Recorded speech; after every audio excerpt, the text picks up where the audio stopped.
Hello, എല്ലാവർക്കും ഹർദീസ് കിച്ചണിലേക്ക് ഒരിക്കൽ കൂടെ സ്വാഗതം. ഇന്ന് നമ്മൾ സ്പെഷ്യൽ തെലങ്കാന കറിയാണ് ഉണ്ടാക്കുന്നത്.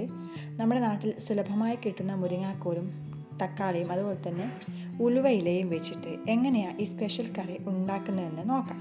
അപ്പോൾ അതിന് വേണ്ടിയിട്ട് ഏകദേശം 100 ഗ്രാം ഇലയാണ് നമുക്ക് വേണ്ടത്. അതായത് മേത്തി ഇല എന്ന് പറയും.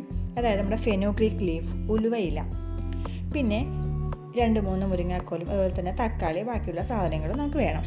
അപ്പോൾ എങ്ങനെയാണ് ഉണ്ടാക്കുന്നതെന്ന് നോക്കാം. അപ്പോൾ ആദ്യം ഒരു കടായിൽ നമ്മൾ കടുകും ജീരകവും ഉലുവയൊക്കെ പൊട്ടിക്കുക. അതിനുശേഷം നമ്മൾ അരിഞ്ഞു വെച്ചിരിക്കുന്ന ഉള്ളിയും പച്ചമുളകും കൂടെ ഇതിലേക്കിട്ട് വഴറ്റാം. ഇത് വഴറ്റി വരുന്ന സമയം എന്ന് പറയുന്നത് നമ്മുടെ ഉള്ളിയുടെ പച്ചമണം മാറുന്നത് വരെയാണ്. അത് മാറുന്നത് വരെ നമ്മളിങ്ങനെ വഴറ്റാം. ഇനി ഇതിലേക്ക് 1 ടീസ്പൂൺ ഇഞ്ചി വെള്ളുള്ളി പേസ്റ്റ് ചേർക്കുക. അതുകൂടെ വഴറ്റിയ ശേഷം ആവശ്യത്തിനുള്ള മഞ്ഞൾപ്പൊടി, അതായത് 1/2 ടീസ്പൂൺ മഞ്ഞൾപ്പൊടി കൂടെ ചേർക്കാം. ഇനി ഇതിലേക്ക് നമ്മുടെ പ്രധാന ഇൻഗ്രീഡിയൻ്റായ ഉലുവയില, അത് കഴുകി വെച്ചത് അരിയേണ്ട ആവശ്യമില്ല, ഇതിലേക്ക് ചേർത്ത് കൊടുക്കാം. ഇതിൻ്റെ ചെറിയ ചെറിയ ഇലയായതിനാൽ അരിഞ്ഞ് ചെറുതാക്കേണ്ട കാര്യമില്ല. നമ്മളിത് ചേർത്ത ശേഷം എല്ലാം കൂടെ നന്നായിട്ട് മിക്സ് ചെയ്യാം.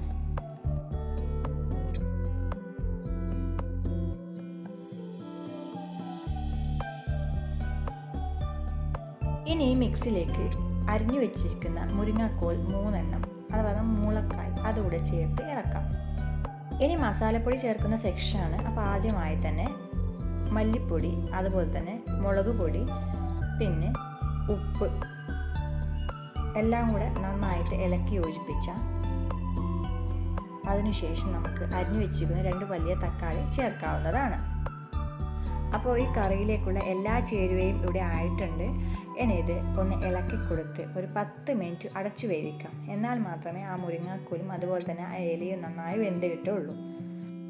അപ്പോൾ നമ്മുടെ മുരിങ്ങാക്കോൽ മേത്തി ഇലക്കറി ഏകദേശം റെഡി ആയിട്ടുണ്ട്. ഇനി ഒന്ന് 5 മിനിറ്റ് അടച്ചു വയ്ക്കാം. അടച്ചു വെച്ചാൽ മാത്രമേ അതിൻ്റെ സ്വാദ് ഇതിലേക്ക് നന്നായിട്ട് ഇറങ്ങി കിട്ടുകയുള്ളൂ. നോക്കേ, അപ്പോൾ നമ്മുടെ മുരിങ്ങാക്കോൽ ഇലക്കറി, അതായത് മേത്തി ഇലക്കറി ഇവിടെ റെഡി ആയിട്ടുണ്ട്. ചപ്പാത്തിക്കോ റൈസിനോ ദോശക്കോ നിങ്ങൾക്ക് എന്തിനു വേണമെങ്കിൽ ഇത് ഉപയോഗിക്കാം. അപ്പോൾ സിമ്പിളായിട്ടുള്ള, അത് സ്പെഷ്യലായിട്ടുള്ള ഈ വീഡിയോ ഇഷ്ടമായെങ്കിൽ ചാനൽ സബ്സ്ക്രൈബ് ചെയ്യാൻ മറക്കല്ലേ. Thanks for watching.